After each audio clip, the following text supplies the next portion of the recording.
मैं किसी में फर्क नहीं करता, ना रागी में, ना बैरागी में, ना अम्मा में, ना अम्मी में, ना खबर बनाने वाले में, ना खबर बनने वाले में, ना कर्म में, ना करामात में, ना पूरब में, ना पश्चिम में, ना उत्तर में, ना दक्षिण में, ना इंसान में, ना बेजुबान में, ना सेवा में, ना भगवान में। मैं पानी हूँ, मैं किसी में फर्क नहीं करता। इसीलिए एस्ट्रल पाइप्स, जो 25 सालों से समर्पित है साफ पानी पहुंचाने के लिए, बिना कोई फर्क किए, भारत का भरोसेमंद पाइप एस्ट्रल। नमस्कार, आप देख रहे हैं nature times world India news और मैं हूं सुमित जुनेजा। आज हमारे साथ हैं ग्रीन पीपल सोसाइटी के सदस्य पूर्व डीएफओ सोहेल मजबूर और पूर्व डीएफओ प्रताप सिंह चुंडावत और पूर्व ACF doctor Satish Sharma. One विभाग के तीनों ही पूर्व अधिकारी पूर्व में राजस्थान में कई विभिन्न जिलों में महत्वपूर्ण पदों पर कमान संभाल चुके हैं। साथ ही फिलहाल जो ग्रीन पीपल सोसाइटी के माध्यम से वन एवं वन्यजीव संरक्षण पर जो कार्य चल रहा है, इस संकल्प को ये साकार करते हुए नजर आते हैं। आइए हम इनसे बात करते हैं। डॉक्टर सतीश शर्मा जी से हम पहला सवाल करते हैं। सर नमस्कार।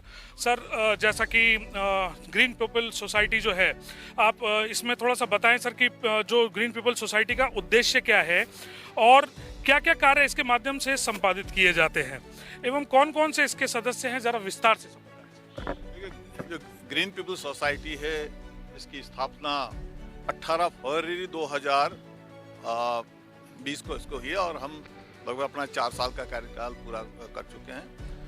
इसको जैसे बनाया तो इसमें 10 इसके सदस्य थे जो कि इसको गठित करने वाले थे और ये सभी 10 के 10 सदस्य इसके कार्यकारिणी में भी हैं और इसके स्थापक सदस्य भी हैं, जिसमें जो इसके चेयरमैन हैं वो राहुल भटनागर साहब हैं, विक्रम सिंह जी चौहान साहब जो कि IAS ऑफिसर हैं, सोहेल मजबूर साहब जो मेरे साथ हैं, प्रताप सिंह जी चुंडा साहब जो मेरे यहाँ साथ हैं, मैं भी इसमें सदस्य हूँ, VS राणा साहब वो भी एक रिटायर्ड DOF हैं, वो भी इसमें हैं, प्रोफेसर कुछ प्रोफेसर्स इसमें हैं, कुछ मेडिकल के इसमें आदमी हैं, तो कुल 10 आदमी इसमें हैं, कुछ शिक्षाविद भी इसमें हैं।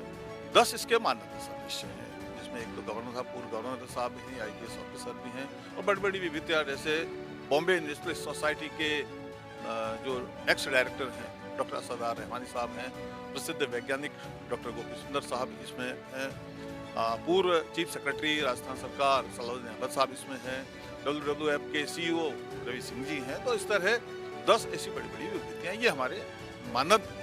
और ये जो समिति ट्रस्ट है, जो ग्रीन पीपल सोसाइटी है, ये इसका उद्देश्य ये है कि हम इसमें वन विभाग के लोग हैं, शिक्षा विभाग के लोग हैं, दूसरे सरकारी विभागों के लोग हैं, प्रशासन के लोग हैं, तो ये लोग अपने उस तजुर्बे का जो इनको अनुभव है, उस अनुभव का जैसे एक तरह से हम CSR, यानी हम अपने इस अनुभव का CSR हमने सरकार से, समाज से जो गेन किया, अब हमारी ड्यूटी है कि हम कुछ लौटाएं और वो हम प्रकृति को वापस लौटाएं, हमारे पहाड़ों को, हमारी वन्य जीवों को, हमारे चारागाहों को, और शिक्षा के माध्यम से वैसे लोग जो गरीब तबके हैं, बच्चे हैं वहाँ, या जो स्कूल हैं वहाँ हम एक शिक्षा के अलग से रहे हैं, तो हम लौटा रहे हैं। हमारे पास बहुत सीमित साधन है और हमें ये सब कहीं से हमें कोई फंड नहीं मिला, हम अपने ही संसाधनों से हम इसमें थोड़ा थोड़ा पैसा इकट्ठा करके हम इसमें कर रहे हैं। वन विभाग के साथ काम कर रहे हैं, उनको जो विभिन्न आयोजन होते हैं उनमें साथ जाते हैं। वाइल्ड लाइफ वीक जैसे आयोजन हो रहा है, बर्ड फेयर का जो आयोजन हो रहा है, विभिन्न जो डेज हैं उनका आयोजन हो रहा है, फॉरेस्ट एरिया में कहीं लैंड टाना और जो दूसरी खरपतवार हैं उनका इरेडिकेशन, उस कार्यक्रम में श्रमदान हम जैसे कर रहे हैं। स्कूलों में जाकर विभिन्न अवसरों पर जो स्लाइड्स के माध्यम से व्याख्यान देने, बच्चों को गाइड करना, परामर्श देना, तो बच्चों से भी जुड़े, या फील्ड में कहीं वन महोत्सव हो रहे हैं वहाँ पर जुड़ना, दूसरे NGOs के साथ में जुड़ना। तो ये सारी जो एक्टिविटीज़ हैं कि हम जंगलों को बचाएं, हम सेंचुरी जो अभयारण्य हैं इनमें कुछ सकारात्मक काम करें, जो चिड़ियाघर हैं उनमें कुछ सकारात्मक काम करें, जो चारागाह हैं उनमें कुछ पॉजिटिव काम करें, और इनके बाहर भी करें, आउटरीच भी करें। जरूर नहीं हम वन क्षेत्र में करें, ये एक्टिविटी ऐसी हैं हम जहां भी कर सकते हैं हम करें। पूरा राजस्थान हमारा कार्य क्षेत्र है। इसके अलावा जो कोविड हुआ तो कोविड में भी हमने बड़ा सकारात्मक काम किया और हमने जो सुथार मादड़ा गांव है उदयपुर जिले की गोगंदा तहसील में, हमने वहाँ 2 ऑक्सीजन कंसंट्रेटर दिए, वहाँ 1 दर्जन के करीब हमने ऑक्सीमीटर हमने दिए, ताकि उन लोग, और वहाँ बहुत सारे मेडिकल कैंप आयोजित कर रहे हैं ताकि लोग उदयपुर में ना हो, उनको कोई इनकी मेडिकल फैसिलिटी वहीं पर मिल जाए। उनको बीजू बकरे दिए गरीब लोगों को ताकि वहाँ बकरियों की ब्रीड इंप्रूव हो सके। वहाँ हमने स्प्रेयर मशीन, 20 स्प्रेयर मशीन दी आदिवासी तबके को, जो गरीब तबका है, ताकि खेतों पर दवाई छिड़क के अपने खेतों को फसल को सुरक्षा दें। इस तरह फ्रूट प्लांट वहाँ पर डिस्ट्रीब्यूट करे, आपका सोलर कुकर वहाँ डिस्ट्रीब्यूट करे। तो ये ऐसी चीज़ें, स्कूल में खेलने की सामग्री दी, एक वहाँ छोटी सी लाइब्रेरी भी हमने स्थापित की, गांव में ही स्थापित की। उसमें जो अखबार है, लीडिंग अखबार, वो वहाँ बहुत सारी किताबें, खास तो वो किताबें जो लोगों के उपयोग की है, जैसे खेती में वो ज्ञान उपयोगी हो, पशुपालन में वो ज्ञान उपयोगी हो, कम्पिटिटिव एग्जाम में वो चीज़ें उपयोगी, ऐसी पुस्तकें हमारे पास, जिनके पास अपने पास तो एक्स्ट्रा थी, वो सबने हमने वहाँ पर रख दी। तो इससे ताकि वहाँ जो बच्चे हैं, स्कूली बच्चे हैं या जो परीक्षाओं की तैयारी कर रहे हैं, उनको एक स्पेस मिले। इसका जो बड़ी डिग्निटरीज हैं, उन्होंने अपने जीवन में जो अच्छे काम किए उनको भी वहाँ ले गए। जैसे श्याम सुंदर पालीवाल जी हैं, जिनको अभी कुछ सालों पहले पद्मश्री का अवार्ड मिला था। हम श्याम सुंदर पालीवाल जी को वहाँ पर ले गए, लोगों से मिलवाया, ताकि लोग मोटिवेट करें कि वो और कैसे नए श्याम सुंदर पालीवाल हमारे गाँव में पैदा हो। पिपलांत्री एक उदाहरण। पिपलान, हाँ, तो वहीं से, ताकि हम एक पिपलांत्री नहीं, कई पिपलांत्री हमारे यहाँ बने। और उद्देश्य यही था कि जंगलों के बाहर कैसे सोशल फॉरेस्ट्री को हम आगे बढ़ाएं, ताकि लोगों की जो वनों पर निर्भरता है, उस निर्भरता को कम करें, ताकि वन वहाँ बचे रहें। इसके अलावा ये कि वनों में आग एक बड़ा कारण है कि इस आग से जंगलों को नुकसान हो जाता है। ठीक है, कुछ नेचुरल घटनाएं भी होती हैं, लेकिन जो एंथ्रोपोजेनिक कारणों से ज़्यादा आग हो रही है, उससे कितना हमारे जंगलों को, जानवरों को, चारागाहों को नुकसान होता है, और छवि भी खराब होती है, समाज की भी, सरकार की, सभी की छवि खराब होती है कि जंगलों में आग लग रही है, लोग आग लगा रहे हैं। तो वो लोगों की जो समझाइश, जागरूकता, उससे भी हम जुड़कर हमने काम किया। एक और जो बड़ा महत्वपूर्ण काम था, एक समय था जब उदयपुर की झीलों में जो महासीर मछली है उसका बड़ा अच्छा नंबर था, लेकिन समय के साथ साथ जो ऊंचे एनीकट बनते चले गए, उन ऊंचे एनीकट की वजह से ये जो मछली है, ये इसका ब्रीडिंग सीजन जब मानसून में स्टार्ट होता है, ये अपस्ट्रीम की तरफ, पहाड़ियों की तरफ, ऊंचे एरिया में जाती है और करीबन 7-8 किलोमीटर दूर या बल्कि इससे कई बार दूर जाके अंडे वहाँ देती है, क्योंकि इसके अंडों को फर्दर डेवलपमेंट के लिए काफ़ी ऑक्सीजन चाहिए। तो पानी के साथ डुलकते अंडे जब तो वापस आते हैं अपने झीलों में, तो उनमें अगली स्टेज डेवलपमेंट की आ जाती है, फ्राई बन जाते हैं, जो इसके बच्चों को फ्राई करते हैं। देखिए, बहुत सारे चेक डैम, एनीकट ऐसे बन गए, ऑब्स्टेकल ऐसे होगी, इसका फ्री मूवमेंट अब डिस्टर्ब हो गया।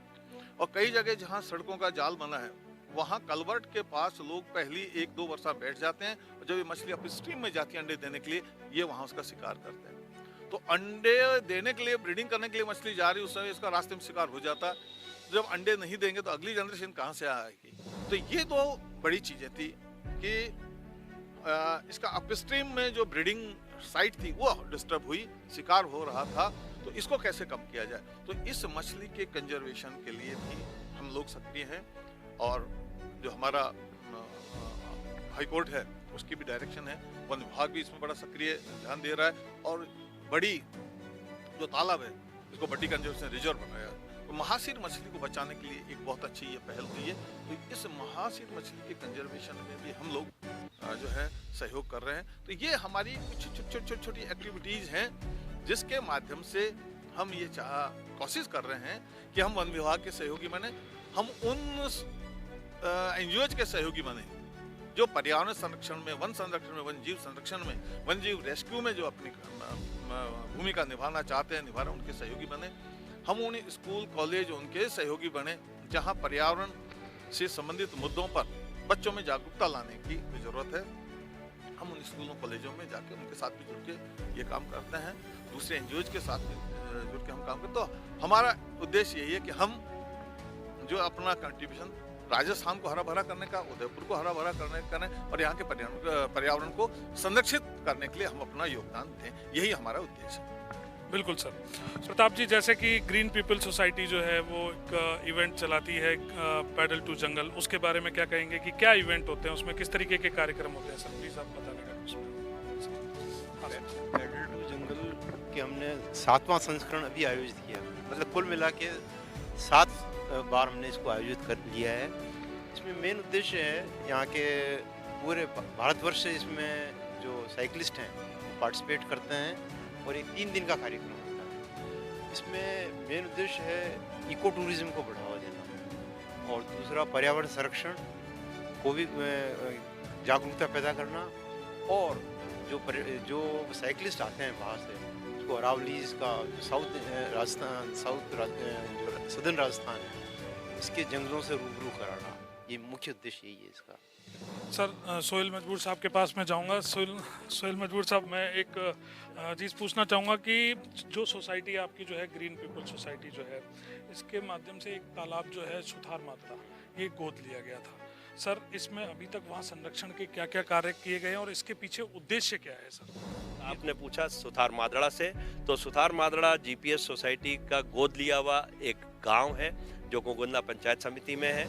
और सुथार मादड़ा ही क्यों लिया, इसके पीछे भी बड़े नेचर से जुड़े वो है कि सुथार मादड़ा विलेज एक ऐसी विलेज है जिसके की पास बहुत बढ़िया सुंदर वाटर बॉडी है और वो अछूती वाटर बॉडी है जिसको कि किसी भी तरह का पॉल्यूशन अभी तक उसके इर्द गिर्द कोई फैक्ट्रीज नहीं है, कोई इस तरह की गतिविधियां नहीं है, माइनिंग नहीं है जिससे कि उसमें पॉल्यूशन हो।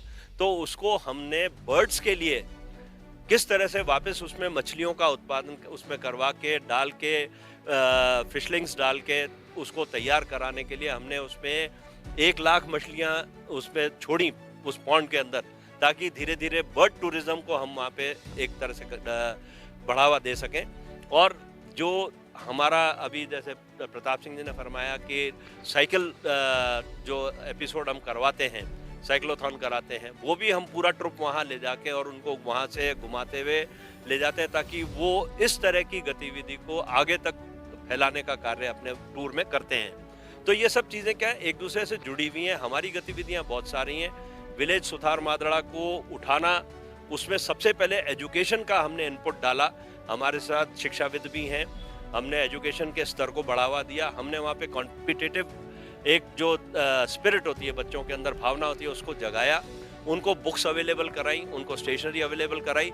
यही साइकिलिस्ट जो बाहर से हर साल आते हैं, वहाँ पे स्कूल के बच्चों को शूज़ डोनेट करते हैं, कोई चप्पल डोनेट करता है, कोई ड्रेस डोनेट करता है, कोई पुस्तकें डोनेट करता है। तो एक बहुत अच्छा सा एक माहौल बच्चों के अंदर आगे पढ़ने का, साफ सुथरे रहने का, नहाने धोने, हर अपनी क्रियाओं को जानना और दिन प्रतिदिन किस तरह से अपने आप को संवारना है, जिसका नतीजा ये निकला कि कॉम्पिटिटिव एग्जाम्स में आज डिस्ट्रिक्ट लेवल के ऊपर सुथार मादड़ा गांव से हमारे जो है बच्चे सेलेक्ट होके उसमें RAS या इसमें सेलेक्ट हुए हैं। 7-8 बच्चे सेलेक्ट हुए हैं, अलग अलग पटवारी में, पुलिस में, इस तरह की। तो ये एक हमारी बहुत बड़ी अचीवमेंट है जिसे हम पूरे समाज को बताना चाहते हैं। आपके मार्फत भी ये बताना चाहते हैं कि रिटायर आदमी खाली सर्विस से रिटायर होता है पर अपने कर्तव्यों से रिटायर कभी भी नहीं होता है। तो हम अपने कर्तव्यों को ना भूलें और जहाँ कहीं भी दूसरे भी हमारे साथी हैं जो इस तरह से अगर कहीं हैं तो जुड़ के अपने अपने गाँव में इस तरह से एक जागृति लाने की कोशिश करें। तो ये एक फंडामेंटल चीज़ हम वहाँ पे दे रहे हैं। एक सारा गांव को एक समुचित, एक अपने आप में सारी चीज़ें लेके चलने वाला गांव एक बना दें तो हम अपने आप को बड़ा सफल और खुशनसीब समझेंगे। यही हमारा ऑब्जेक्ट है। बिल्कुल मजबूर साहब, आपने काफ़ी अच्छी जानकारी दी उसके बारे में। डॉक्टर साहब से मैं कुछ पूछना चाहूँगा। डॉक्टर साहब कि अगर हम बात करते हैं ऑटर की, तो ऐसा कहा जाता है कि उदयपुर में ऑटर जो पहले काफ़ी देखने को मिलते थे, अब ऑटर यहाँ पर बिल्कुल भी देखने को नहीं मिलते हैं। जो आश्रय स्थल तो चंबल है, तो इसके लिए जो उदयपुर की जो झीलों में अगर इसको वापस से रिलोकेट करके या किसी भी तरीके से इसके लिए ऊपर कुछ कार्य किया जा सकता है कि उसके बारे में थोड़ा सा आप दर्शकों को बताएं सर। देखिए, एक टाइम था कि ऑटर यहाँ के एक बहुत ही जानी पहचानी स्पीशीज थी यहाँ पर, और ऊद कहते हैं लोकल भाषा में, यहाँ मेवाड़ी भाषा में ऊद बिला, ऊद ऊद ऊद बिलाव या जलमानसा, है ना। ट्राइबल बेल्ट में इसको ऊद नाम से जाना जाता है। और एक समय तक जितनी उदयपुर की झील है सब में ऑटर था, और खासतौर से जो आइलैंड है उन आइलैंड पर ये बैठकर आराम से दूध सेका करता था। और यहाँ की झीलें बड़ी उपयुक्त थी क्योंकि इन अलग अलग तरह की साइज की मछलियां भी काफी थी, तो भोजन की कोई कमी नहीं थी। लेकिन एक टाइम आया 1950 से 70 के बीच का जो दौर है, खासतौर से 1950-60 के बीच का दौर है, उस समय जालौर और पाली में इसके चमड़े की जूतियों का दौर शुरू हुआ कि उससे जो जूती बनती बड़ी नरम जूती बनती, वो उसकी वजह से इसको मारा जाने लगा, इसके चमड़े को मार्केटिंग होने लगी।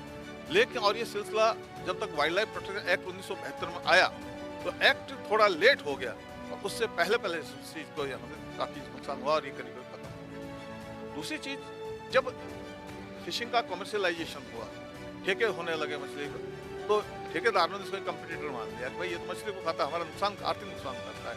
उन लोगों ने भी इस प्रजाति के सामने संकट खड़ा किया, और ये देखते देखते ही प्रजाति लगभग मैं ये कहूँगा कि 99% से ज्यादा मेवाड़ से दक्षिण राजस्थान से खत्म हो गई। छोटी सी पॉपुलेशन अभी इसकी, बहुत छोटी सी पॉपुलेशन जो रावली टाटगढ़ सेंचुरी है उसमें छोटी सी पॉपुलेशन इसकी है।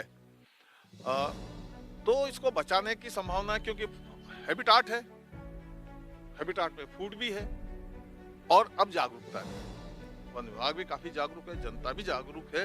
तो ये अगर हम इसको वापिस प्रयास करें, खासतौर से बड़ी वाटर बॉडीज में करें, और वो वाटर बॉडी जो सेंचुरीज के आसपास या अंदर है, हम पहले वहां शुरुआत करें ताकि वन विभाग की प्रत्यक्ष आंख वहां पर रहे। हम दूर दराज के वाटर बॉडीज में पहले बाद में जाएं। तो जैसे जयसमंद है, एक बड़ी वाटर बॉडी है, सेंचुरी के आसपास भी है। ऐसे ही कुंभलगढ़ की जो सेंचुरी है, रावली टाटगढ़ सेंचुरी है, ये सेंचुरी ऐसी है, इनमें इसका अच्छा हैबिटाट था। यहाँ इसकी पहले शुरुआत की जाए, और शुरुआत हो सकती, कोई मुश्किल काम नहीं है। और चंबल में अभी चूंकि हमारे पास कुछ पॉपुलेशन है, तो हम इसका ब्रीडिंग सेंटर पहले बनाएं ताकि हम वहाँ की वाइल्ड पॉपुलेशन को भी ज़्यादा डिस्टर्ब नहीं करें। हम एक जगह की पॉपुलेशन को डिस्टर्ब करके दूसरी जगह वाइल्ड पॉपुलेशन खड़ा करना, ये भी थोड़ा सा इकोलॉजिकली ठीक नहीं रहेगा। हम पहले किसी जू से इसकी एक पॉपुलेशन, छोटी पॉपुलेशन ले लें, ब्रीडिंग सेंटर डेवलप कर लें, एक पॉपुलेशन बिल्डअप कर लें, और उस पॉपुलेशन को हम फिर अपने जो सबसे उपयुक्त जगह हैं उनको चिन्हित कर लें, उनकी इकोलॉजी की स्टडी कर लें, और वहाँ इसको इंट्रोड्यूस कराएं। तो 3 जगह ज्यादा उपयुक्त हैं, कुंभलगढ़ के कुछ जलाशय, रावली टाटगढ़ के कुछ जलाशय, और जयसमंद। जयसमंद को हम तीसरे नंबर पर ले सकते हैं। कुंभलगढ़ और रावली टाटगढ़ ये ज्यादा उपयुक्त हैं क्योंकि अभी भी स्पीशीज वहाँ सर्वाइव करें, इसका मतलब अभी भी काफी उपयुक्त वहाँ कंडीशन है, तो स्पीशीज को बचाया जा सकता है। तो कहा जा सकता है कि उदयपुर की झीलों में दोबारा से इस प्रजाति को बसाया जा सकता है। बिल्कुल सर, चाहे तो बाद में इसको पिछोला में भी इसको शुरू की, क्योंकि पिछोला में ये बहुत अच्छी संख्या में थे। खासतौर से पिछोला झील का जो दक्षिणी हिस्सा है सिसरना गांव की तरफ, ये काफी उपयुक्त है क्योंकि यहाँ की झाड़ियाँ भी बिल्कुल टच कर रही है वाटर लाइन को, तो वहाँ इसको छुपने की जगह भी है, और वहाँ बस इसकी सुरक्षा बहुत जरूरी है। फिशिंग को बंद कर दिया जाए तो ये प्रजाति आराम से बच सकती है। डॉक्टर साहब, मेवाड़ के जंगल और यहाँ की वनस्पति एवं वन्य जीवन के बारे में दर्शकों को संक्षिप्त में एक परिचय। देखिए, मेवाड़ अपने आप में एक अद्भुत जगह है। अगर आप राजस्थान का देखें, राजस्थान में 3 तरह के जंगल है। पूरे हमारे देश में 16 तरह के जंगल, उनमें से 3 तरह के जंगल दक्षिण राजस्थान में है। आपका कांटेदार जो जंगल, जिनको ट्रॉपिकल थॉर्नी फॉरेस्ट कहते हैं, पतझड़ी जंगल यानी ट्रॉपिकल ड्राई डेसिडुअस, और थोड़ा सा दूर पे हम चले जाए माउंट आबू पर ब्रॉड लीव्ड हिल फॉरेस्ट, तो यहाँ के जंगल। इन जंगलों को अगर चैंपियन स्टेट का हम देखें, उन्होंने 2 तरह के से बांटा है, दक्षिण भारतीय जंगल और उत्तर भारतीय जंगल। तो दक्षिण भारतीय जंगल यानी सदर्न जो ट्रॉपिकल ड्राई डेसिडुअस फॉरेस्ट है, वो उदयपुर में प्रेजेंट है, जयसमंद में प्रेजेंट है, आपका बांसवाड़ा में, डूंगरपुर में, प्रतापगढ़ में, आधे चित्तौड़गढ़ में ये प्रेजेंट है। तो यहाँ देखिए ब्रॉड लिव्ड स्पीशीज बहुत है इन जंगलों में, और बहुत सारे वो एलिमेंट हैं जो वेस्टर्न घाट से यहाँ चल के आए हैं। ऐसी प्रजातियां भी पौधों और जानवरों की जो दक्षिण भारत से चल के आई हैं, ऐसी प्रजातियां भी जो हिमालय से चल के आई हैं, और वो प्रजातियां भी यहाँ जो राजस्थान के जो डेजर्ट है, थार, फिर आगे और चले जाएं सिंध और आगे चले जाएं तो सहारा से चल के यहाँ पहुंचे। ऐसी भी प्रजातियां हैं जो असम और चाइना की तरफ से पूर्व दिशा से यहाँ चल के आई हैं। तो एक वैज्ञानिक हुए हैं ड्रूड ने बताया कि ये जो अरावली का जो हिस्सा है ये बड़ा इंटरेस्टिंग है। यहाँ पश्चिम दिशा से भी जातियां आई हैं, यानी कि सहारा की तरफ से, पूर्व दिशा से भी आई है, असम चाइना की तरफ से आई हैं, और दोनों जातियां यहाँ के अरावली पे मिली हैं। तो उनके सम्मान पे के लाइन कहलाती है ड्रूड लाइन, या ड्रूड लाइन यानी कि दो विभिन्न दिशाओं की जातियां, यानी कि सूखे प्रदेश की जाति और आपका ज्यादा पानी वाले जोन की जातियां यहाँ पर है। तो ये एरिया अपने आप में एक अद्भुत बना है। कुछ दक्षिण भारत की जातियां देखें तो देखिए टीक जो है सागवान, अब ये दक्षिण भारत का है, ये यहाँ तक आया है, और भारत का टीक का अंतिम उत्तरी जो बिंदु है वो उदयपुर की गोगुंदा तहसील के सागेटी वनखंड में उत्तरी बिंदु है, यानी कि उस बिंदु से ऊपर उत्तर भारत में सागवान प्राकृतिक रूप से नहीं है। उसके पश्चिम में आप कहीं चले जाएं, सिंध और पाकिस्तान तक, सहारा तक, आपको कहीं नहीं मिलेगा। तो इस तरह से देखिए कि बहुत सारी दक्षिण भारत की जो जातियां हैं उनकी अंतिम वितरण सीमा यहाँ तक आई है।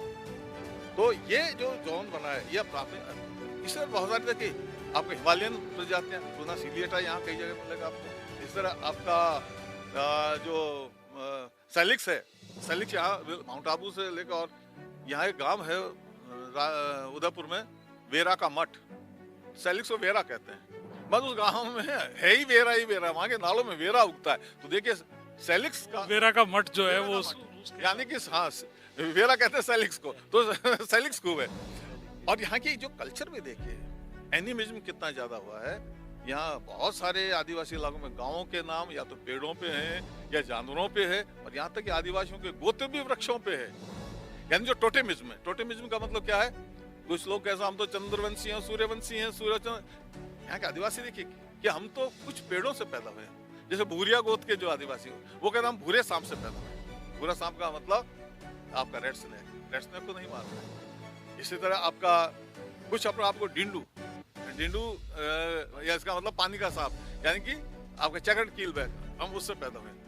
एनिमिज्म है, रेस्पेक्ट है यहाँ पे। तो यहाँ की जो ट्राइबल कल्चर है उसमें इस पे रेस्पेक्ट है। तो बहुत सारी जातियां ऐसी अद्भुत हैं, जैसे उड़न गिलहरी, अभी दक्षिण भारत से आई उड़न गिलहरी और यहाँ आकर रुक गई, उत्तर में नहीं गई। 3 स्ट्रिप्ड पाम स्क्विरल, ऐसी गिलहरी जिसमें 3 धारियां हैं। 5 धारी वाली तो सब जगह है राजस्थान में, 3 धारी वाली यहाँ तक है, अब आगे उत्तर में नहीं गई है। 3 धारी वाली से माउंट आबू और सीता माता, कुमलगढ़, फुलवारी यहाँ तक गई, आगे नहीं गई। ये सब दक्षिण भारत से आ रही हैं। इसी तरह आपका फ्रॉग जो ट्री फ्रॉग है वो आप चले जाइए, सीता माता मिल रहा है ट्री फ्रॉग, पेड़ों पर रहता है ये फ्रॉग। ये तो ऐसी कई अनेक ऐसी जातियां हैं जो इस जोन में दक्षिण भारत की जो यहाँ पर मिलती है। यहाँ के जो बांस के जंगल है वो विशिष्ट है। बांस के जंगल की जो क्वालिटी है, फुलवारी के जो जंगल है वो अद्भुत। तो ड्राई बम्बू जो ब्रेक्स बने हैं, राजस्थान के सबसे बेहतरीन ड्राई बम्बू ब्रेक्स यहाँ बने हैं। राजस्थान के सबसे बेहतरीन महुआ ग्रूव, महुआ के जो कुंज हैं वो यहाँ पर बने।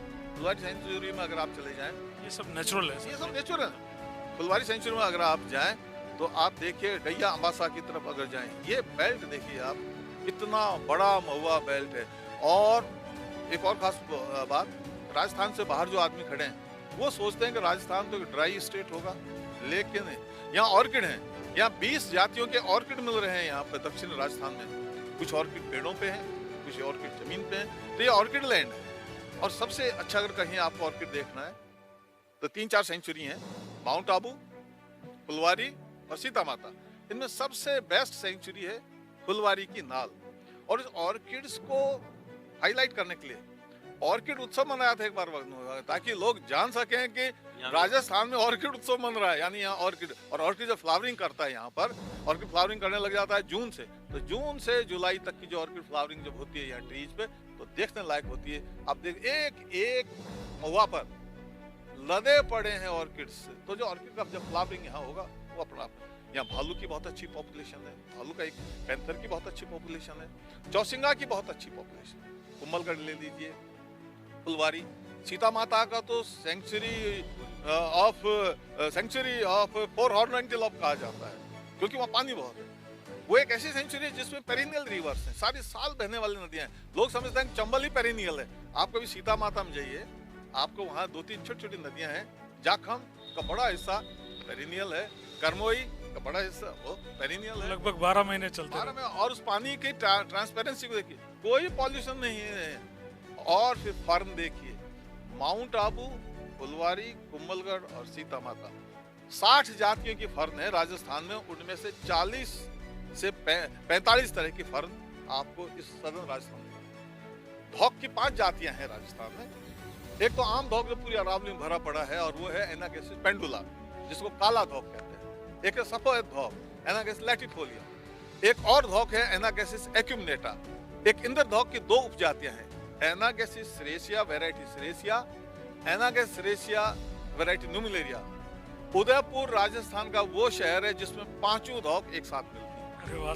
5 धौक एक साथ मिलती हैं उदयपुर शहर की सीमा में। और पूरे राजस्थान की सारी सेंचुरीज में से आपका सजगढ़ अकेली वो सेंचुरी है जहां 5 में से 4 जातियां धौक की मिलती हैं। छोटी सी सेंचुरी। एक बर्ड है, एंडेमिक बर्ड इंडिया का, जिसका नाम है व्हाइट नेप्ड टिट। छोटा सा पक्षी है, ये एंडेमिक है। इसकी एक पॉपुलेशन राजस्थान और कच्छ में, गुजरात में है। शायद जिसको ग्रेट टिट ग्रेट अलग है, ये व्हाइट नेप्ड टिट है। गर्दन के पीछे व्हाइट स्पॉट है। एक छोटी पॉपुलेशन साउथ इंडिया में। आप देखिए कि इंडिया की सबसे बेस्ट अगर कोई सेंचुरी है व्हाइट नेप्ड टिट को देखने की, तो वो व्हाइट नेप्ड सज्जनगढ़ सेंचुरी। और सज्जनगढ़ सेंचुरी क्या, यहाँ के जितने भी कांटेदार जंगल हैं उदयपुर के, आप बागदाड़ा में चले जाइए, आप आसपास का तीखा मगरा में चले जाइए, आप यहाँ का नीमच माता में चले जाइए, जितने भी कॉनिकल हिल्स हैं जहाँ भी कांटेदार जंगल है, उन सभी में व्हाइट नेप्ड टिट का आप इसको देखिए। तो ये इस तरह से यहाँ अद्भुत ये एरिया है। आप तीनों से प्रत्यक्ष रूप से अलग अलग सवाल। पहले डॉक्टर सतीश शर्मा जी साहब, आप बताएं अपने सेवा कार्यकाल के दौरान आप किन किन अहम पदों पर रहे और क्या क्या नवाचार आपके द्वारा किए गए, साथ ही साथ किस तरीके की कार्यशैली आपकी थी जिससे नए अफसर और कर्मचारी आपको आदर्श के रूप में मानते हैं। इसके बाद मजबूर साहब और प्रताप सिंह जी, आप भी इसी चीज़ को बताइए। देखिए, मैं वन विभाग में 28 फरवरी 1980 को मेरी एंट्री हुई थी, और मैंने उदयपुर, अलवर, जयपुर और भरतपुर में मैंने अपना काम किया। उदयपुर में मेरा ज़्यादा काम रहा। मैं उदयपुर में फुलवारी किनाल अभ्यारण्य में रहा, जयसमंद अभ्यारण्य में रहा, सज्जनगढ़ अभ्यारण्य में रहा। इसके अलावा जो बायोलॉजिकल पार्क है सज्जनगढ़ का, इसमें मैं रहा। गुलाब बाग में अपना चिड़ियाघर यहाँ रहा। जयपुर में नाहरगढ़ में बायोलॉजिकल पार्क में रहा। अलवर में सोशल फॉरेस्ट्री में मैं रहा। भरतपुर में भी सोशल फॉरेस्ट्री में रहा। मैं सिल्वा में भी रहा। रिसर्च जो विंग है उसमें मैं वर्ल्ड फॉरेस्ट्री आर्बोरेटम जो जयपुर में, वहाँ रहा। साथ ही बाकी रिसर्च फार्म में उधर में यहाँ भी रहा। तो काफ़ी मैंने तरह तरह के, और आधी नौकरी मैंने फॉरेस्ट्री विंग में की, आधी नौकरी मैंने वाइल्ड लाइफ विंग में की। तो मैंने मेरी नौकरी के दौरान, देखिए मैं आदर्श किसी का हूँ या नहीं, लेकिन मेरे आदर्श बहुत हैं। मेरे कई अधिकारी मेरे आदर्श रहे हैं, कई मेरे कर्मचारी भी मेरे आदर्श रहे हैं। जो मुझसे पद में छोटे हैं मैंने उनसे भी बहुत सीखा है, और जो मुझसे पद में बड़े हैं मैंने उनसे भी बहुत सीखा है। और मैंने जनता से भी, आम जनों से मैंने काफ़ी सीखा है। मैं उन आम जन का बड़ा रिस्पेक्ट करता हूँ, क्योंकि हम ये नहीं मान सकते कि हम बड़ी डिग्रीधारी ही सब कुछ जानते हैं। नहीं, हमारी जो वो लोग जो खेतों में काम करते हैं, उनको खेती करना किसने सिखाया? हमारे वो जो आदिवासी जंगलों में रहते हैं, हमारे वो लोग जो पशुओं को चराते हैं, उनके पास इतने हुनर हैं, वो पढ़ना लिखना और बताना नहीं जानते थे। और तो हम ये नहीं कि वो उनके पास है नहीं, हम देख तो सकते हैं। हमारे पास अगर वो नजर है तो हम उस अद्भुत अनुभव को हम फील। तो मैंने उनसे सीखा, अपने ज्ञान के साथ जोड़ा, और मैं उस ज्ञान का जो मैंने लिया, मैं उसको दूसरों, क्योंकि मेरा है भी नहीं, मेरा तो उसमें कुछ है, मैं उसको अपने ज्ञान के साथ जोड़ के मैं तो उसको बांटता रहता हूँ। और ये देखता रहता हूँ कि अच्छे को और बहुत अच्छा कैसे किया जाए, और बहुत अच्छे को श्रेष्ठ कैसे किया जाए। इस सोच के साथ हमने काम किया, और मैंने अपने पूरी नौकरी में कभी मैंने सीखने के को जो प्रयास है उसको नहीं छोड़ा। ये नहीं कि मैंने मेरी ट्रेनिंग कर ली, मुझे सारा ज्ञान आ गया। वास्तव में देखा जाए तो नौकरी में आने के बाद में हमारी ट्रेनिंग शुरू होती है, क्योंकि चैलेंजेस तो वहां हैं, और अलग अलग समय में अलग अलग चैलेंज आता है। तो उन चीजों को, चैलेंजेस को फील किया। कहीं आग का खतरा आ रहा है, कहीं रेस्क्यू का खतरा, रेस्क्यू का काम शुरू हो रहा है, कहीं माइनिंग की चुनौतियां आ रही हैं, कहीं अतिक्रमण की चुनौतियां आ रही हैं, कहीं सूखा पड़ा और उस प्लांटेशन की चुनौतियां आ रही हैं। तो ये सारी चुनौतियां के साथ में रोड एक्सीडेंट एनिमल के हो रहे हैं और लोगों की जरूरत है उनको। तो हमने उन चुनौतियों को ध्यान से देखा कि क्या चुनौतियां हैं और क्या पॉसिबल रास्ते हो सकते हैं। हमारी ट्रेनिंग और हमारा अनुभव, हमारा ज्ञान तो उसमें हमें क्या मदद कर सकता है और लोगों के पास क्या सॉल्यूशन है उनसे भी पूछा और उनके साथ उस ज्ञान को सीख कर अपने ज्ञान से, लोगों के ज्ञान से मिलकर हमने जनता को साथ दिया। क्योंकि सुरक्षा राजस्थान में एक बहुत बड़ा मुद्दा है। जंगल की सुरक्षा, प्लांटेशन की सुरक्षा, कटाई से सुरक्षा और चराई से सुरक्षा, ये बहुत बड़ा। और वन विभाग एक छोटा विभाग, ज्यादा लोग नहीं है वन विभाग में और कई बार तो वैकेंसी खाली रहती तो लोग भी कम होते हैं। लेकिन अगर हम जनता को जोड़ लें अपने साथ तो हमारी ताकत कई गुना हो जाए और हम मन से जोड़ें। और ऐसा प्रयास किया हमने, झाड़ोल में ऐसा किया। झाड़ोल में मजबूर साहब बैठे हैं, ये भी झाड़ोल में थे, हम दोनों ने किया। ये मेरे सीनियर हैं, इनसे मैं बहुत सीखा। मैं इनके बहुत बाद में आया लेकिन इनका काफी वरद हस्त रहा। झाड़ोल के ये देखा कि पॉलिटिकल फील्ड में कौन कौन लोग हैं, उनसे भी एक लेवल का सहयोग लिया। वहां मंदिरों के भोपा कौन कौन से, उनका भी सहयोग लिया। वहां गांव में गमित का मतलब उस गांव का हेडमैन कौन है, उसका भी सहयोग लिया और एक ताकत अपनी बनाई। और फिर वहां प्लांटेशन स्टार्ट किया हमने। उस प्लांटेशन का नारायणी वन खंड में हमारी कई सुरक्षा समितियां वहां बनाई, लोगों को और जोड़ा। उसी का परिणाम था कि नारायणी की जो वन सुरक्षा समिति है उसको 1996 का हमारे देश का जो हाईएस्ट वानिकी अवार्ड है भारत सरकार का, इंदिरा प्रियदर्शनी विश्वमित्र अवार्ड उसको मिला। और उसी जंगल को हरा भरा करने के जंगल, उसके 2 साल बाद 1998 का भारत सरकार का इंदिरा प्रियदर्शनी विश्वमित्र अवार्ड वो मुझे मिला, व्यक्तिगत मिला। तो 2 बार उसमें। तो हम काम कैसे हम अलग ढंग से काम करते थे। जैसे कहीं भी कोई किसी के यहाँ मृत्यु हुई है तो मृत्यु हुई है तो हमारा क्या लेना देना, नहीं हमारा लेना देना है। हम लोग टाइम निकालकर 5 मिनट उसके घर बैठने जाते थे। 5 मिनट सारे गांव में मैसेज होता है, वन विभाग वाले देखिए कितने संवेदनशील हैं, ये बैठने आए हैं, शोक व्यक्त करना है। किसी के पता नहीं लगे अलग बात है। किसी के अगर लड़की की शादी हो रही तो वहां परिपाटी क्या है कि भाई कुछ कन्यादान करो हमारी रेंज के नाम से, 5 रुपए 10 रुपए जो भी होता। वो किसी सतीश का नहीं था, किसी राम श्याम का नहीं था, वो वन विभाग का था। वन विभाग की तरफ से कन्यादान, क्योंकि हमको तो लोगों को जोड़ना था। हम लोगों से, आप सिर्फ हम दे क्या पा रहे थे, मजदूरी देकर आप लोगों को नहीं जोड़ सकते। आप तरह तरह से लोगों से जुड़िए। फिर कहीं अगर मेला है या कोई और अनुष्ठान है, हम हमारे टैंकर में, सरकारी टैंकर में पानी भरकर हम वहां खुद खड़े हो जाते थे। वन विभाग की तरफ से जल सेवा, यानी कि हम जनता के भाई सेवक हैं। हम कोई वह नहीं कि सब कानून को लेकर और सारे दिन घूमते रहते हैं, आगे तुमने ये क्या जंगल काट दिया। हमने रियल में ये जो है एक जन सहयोग को भावना को जगाया। फिर लोग सांपों को बहुत मारते थे। हमने जिस गांव बिजली की व्यवस्था थी, मैंने अपना खुद का स्लाइड प्रोजेक्टर खरीदा खुद के पैसों से, कोई सरकारी नहीं, और उस गांव में सांपों की स्लाइड शो करके हम दिखाते देखो इस काम, ये बिना जहर का, ये जहर का, जहर वाले से ऐसे बचना है, ये इसकी पहचान, मारो मत। और एक क्रांति सी आगे झाड़ो लोगों ने। और लोग कई बार तो सांप को पकड़ के रेंज में लेकर, सही है आपने बताया था वहां कि हम सांप पकड़े, जहर का है बिना जहर का है। आप देखिए लोगों में तो ये नहीं, सब मैं वन विभाग में काम करता हूँ, जानवरों की बात नहीं करो। जानवर कहाँ जाएगा, जानवर तो वो भी तो उस जंगल में रहता है।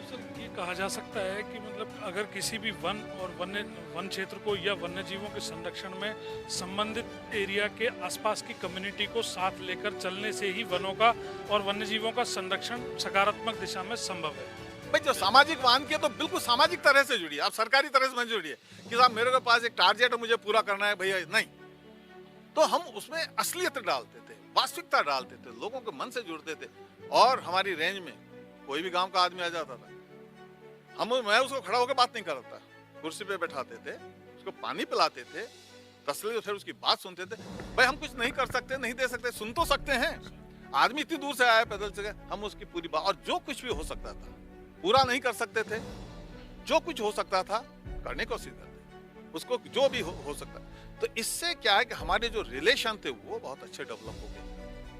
हम इधर हमारे तहसील लेवल पे जो प्रशासन था उसके साथ हमारे ताल्लुक अच्छे थे, स्थानीय पुलिस के साथ भी हमारे अच्छे ताल्लुक थे, स्थानीय जो छोटे नेता थे लोग स्थानीय आम जनता के साथ भी इसका बड़ा फायदा मिला। और जनता को जो हम कहते हैं, ये मजबूर साहब बैठे हैं, बहुत ज्यादा वहां अतिक्रमण थे नारायणी में, और उस बाकायदे तंबू लगाए गए। हमारे उनको अरावली प्रोजेक्ट के जो चीफ थे उनको वहां बुलाया गया, उनके आगे लोगों ने माइक पर आके कहा मैं मेरा अतिक्रमण स्वेच्छा से छोड़ रहा हूँ, मैं अपना अतिक्रमण स्वेच्छा से गांधीवादी तरीके से लोगों ने, कोई FIR दर्ज नहीं, कोई कानून प्रक्रिया, लोगों को मोटिवेट किया।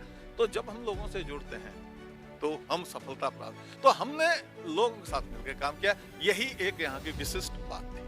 बिल्कुल सर, बहुत बहुत धन्यवाद सर। सर थोड़ा सा आप भी बताएं सर, किस तरीके का आपका कार्यकाल रहा सर, और क्या क्या उसमें अचीवमेंट्स रहे, किस तरीके से आपने? देखिए, काफ़ी कुछ तो अभी अपन ने डॉक्टर साहब से सुन लिया, समझ लिया, और क्योंकि शुरुआती दौर में हम साथ भी रहे तो मुझे भी मतलब जो भी टेक्निकल ज्ञान था वो सारा का सारा किताबी ज्ञान तो ट्रेनिंग में लिया ही था, परंतु डॉक्टर साहब के साथ रह के हमने बहुत वाइल्ड लाइफ का जो मेरा जितना भी स्पेशली रेप्टाइल्स का, स्नेक्स का और फील्ड बॉटनी का, वो हमने काफ़ी वहाँ पे वो किया।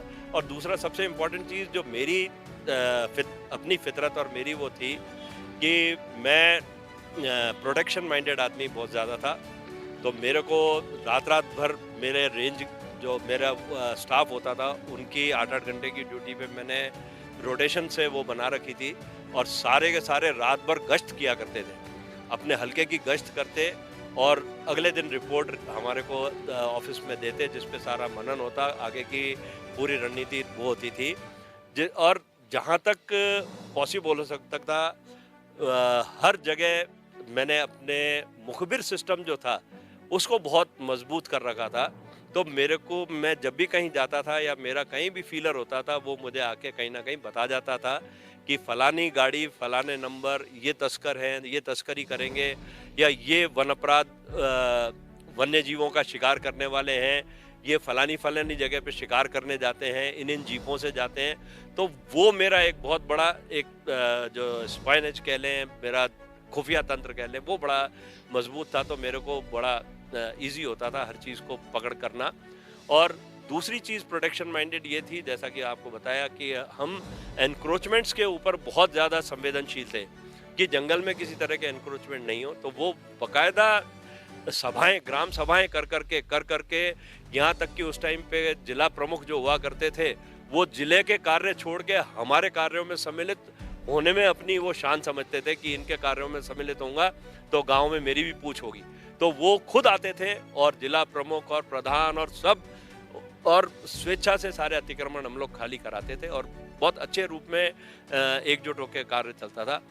फिर जो इम्पोर्टेंट चीज़ थी, जैसे अभी आपने एक प्रश्न पूछा था ऊद बिलाव वाला, मुझे मेरा वाक्य याद आता है। मैं उदयपुर में जब आया था ट्रांसफ़र होके, तो पिछोला झील के अंदर ऊद बिलाव देखने के लिए मेरे को मेरा स्टाफ लेके गया था कि सर इसमें ऊद बिलाव है।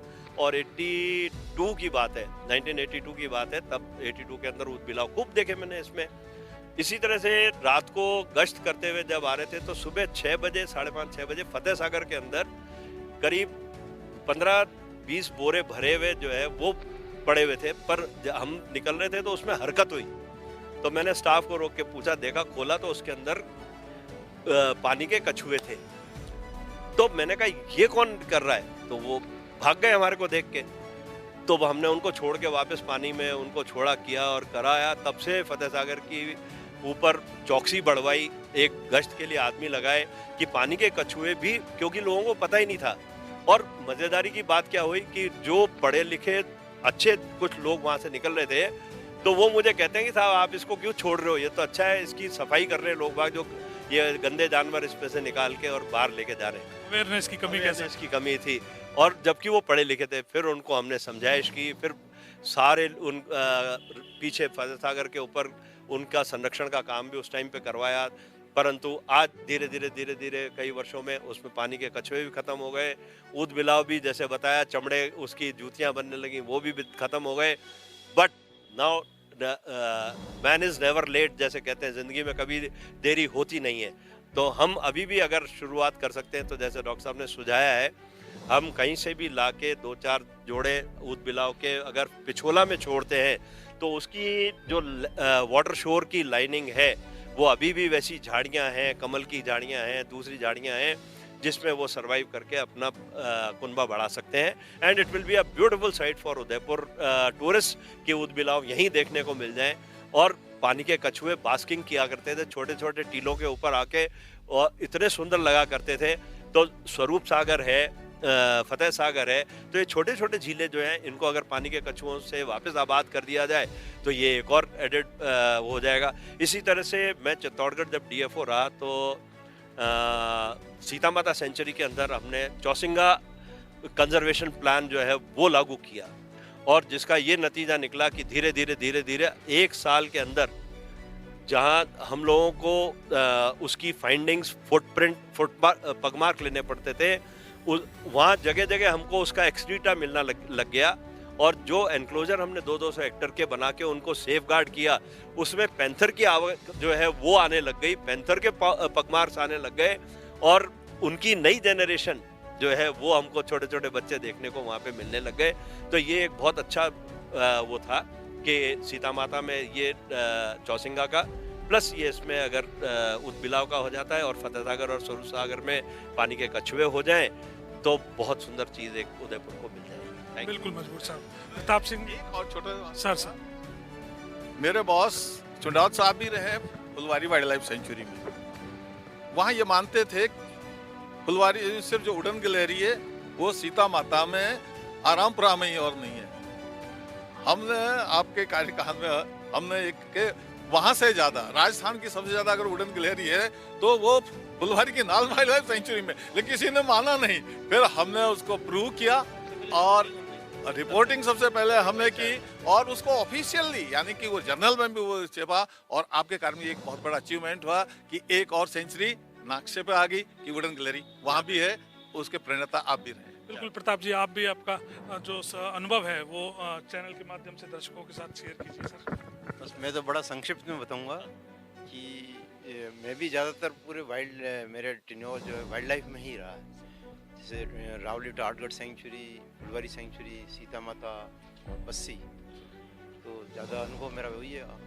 हमारे बॉस ज़्यादातर ये राहुल भटनागर हुआ करते थे, तो हमने इसमें क्या बहुत अच्छे अच्छे स्थान हैं सेंचुरियों में जो कि लोगों ने अभी तक एक्सप्लोर किए नहीं थे। तो हम चाहते थे कि लोग बाहर से लोग आएँ, देखें, वहाँ ठहरें। तो हमने वहाँ जगह जगह इको डेस्टिनेशंस बनाए। तो मतलब कुल मिला के इको टूरिज़्म बढ़ावा देने के लिए हमने बहुत कार्य किए। तो जैसे गोरम घाट वाला एरिया है, वहाँ हमने एक डेस्टिनेशन बनाया। उसका एक भील बेरी है, अरावली का सबसे बड़ा झरना है, वो करीब 50 या 60 मीटर्स फॉल है उसका। उसके अलावा एक बगड़ी स्थान है, वो भी वहाँ इसमें गोरम इसमें रावली टाटगढ़ में ही है। तो ऐसे ऐसे इतने बढ़िया जो है इको डेस्टिनेशंस बनाए, और ताकि क्या है कि वहाँ के लोगों की लोकल जो पॉपुलेशन है उनको जो ईडीसीज बना के और उनकी इनकम बढ़ाने के लिए, ताकि वो भी इसमें इन्वॉल्व हों, बाहर से लोग आएँ और उनकी इनकम बढ़े। कुल मिला के ये हमने जगह जगह ये काम किए थे। और एक जनरल प्रोटेक्शन का काम तो सब जगह ये हमारे टेन्योर, हम तीनों का टेन्योर ऐसा रहा कि उस टाइम, आज तो वो प्रॉब्लम शायद इतनी नहीं है। एक ये इलिसिट कटिंग की बहुत प्रॉब्लम थी, जिसमें सागवान है, जिसमें बैम्बू है और खैर है। तो वो हमारा तो काफ़ी टाइम तो इसी में निकल गया। जलते थे तो फायरवुड तो है ही है खैर, पर मेन ये जो थोड़ी सी वैल्यूबल चीज़ है सागवान, बैम्बू और खैर, इन तीनों की बड़ी कटिंग थी। तो हम काफ़ी इसमें हमारी पकड़ दकड़ में हमारा टाइम निकलता, काफ़ी पकड़ दकड़ की हमने ये काम इसमें। तो आप थे ग्रीन पीपल सोसाइटी उदयपुर की कोर कमेटी के सदस्य श्री डॉक्टर सतीश शर्मा जी, सोहेल मजबूर साहब, प्रताप सिंह जी। तो इसी तरीके की वाइल्ड लाइफ की इंटरेस्टिंग स्टोरीज देखने के लिए लगातार बने रहिए नेचर टाइम्स के साथ। धन्यवाद।